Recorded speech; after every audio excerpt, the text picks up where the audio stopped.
All right, let's head back north. Let's go to White County, where Angelina Salcedo has been surveying the scenes and the conditions there. So, Angelina, how's it going right now? So we were talking about that falling precipitation that we have continued to see throughout the day. The precipitation has actually stopped falling here.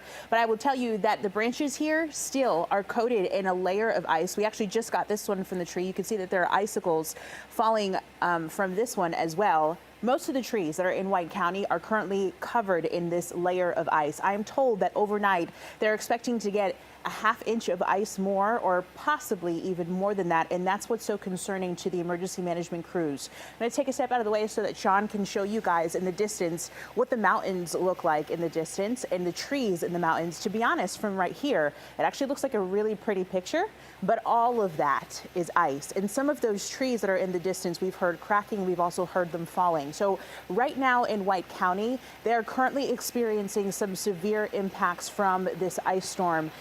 And we, of course, are going through this second wave where things are going to get a little bit colder. We may see some more freezing rain and then that refreeze overnight. And that's what could be the concerning factor here. I'm told that they've actually told our public safety crews to not respond to calls, to shelter in place and to get into a safe place because there are so many trees that are down throughout White County. They are, however, responding to any life-threatening calls right now with the help of Public Works because they have some chain crews that can help them go around and actually get to these more rural areas if they have some patients or people that are going through a life-threatening situation in those areas. I'm also told that the National Guard has been deployed to this area. They actually have a crew here that was just sent in with a chainsaw.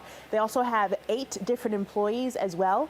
And those people are going to start tomorrow morning helping with whatever the county may need, including our 911 calls and basically kind of removing the trees. The power crews that are staying in our hotels, some of them are actually working to get the power up at our hotel where we're currently at right now, but they have been deployed towards different areas here, whether they're going north or south within White County to try and get power restored to people. But 84% of the population here in White County has been affected by power outages, and that number is probably just going to get greater throughout the night, you guys.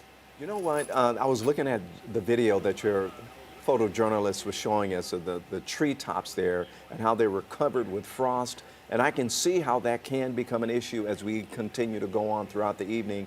And I can see how they can also be landing on those power lines as well, creating all that weight that could possibly bring them down. You know, what's interesting, too, is that yesterday when we heard the deputy director speaking and talking about how the impacts from this could possibly look like a Category 2, Category 3 hurricane come the morning time once we start to see the refreeze, I now understand what they were talking about, because us just driving probably 5 minutes up the road, you started to see down trees and realize why they were telling people to stay off the roads, immediately came back to the hotel. But if you look into the brush as well, like Sean was just showing you guys when he panned through the trees, you can see the trees falling down. You can even see them leaning over because of the weight that this ice has. And if we're going to go through a refreeze, then that obviously creates a pretty dangerous situation. We also have ground that is extremely saturated. I was walking through the grass just a little bit before coming on to speak to you guys, and the ground is very, very wet. There's puddling on the grass as well. And if that's here down, obviously in the city, I can only imagine what it looks like up in the more rural areas and up in the mountaintops as well. So if we couple that with wind and then ice weighing down these trees, it's definitely going to be an issue, you guys. Angelina Salcedo up there in White County. Thanks a lot.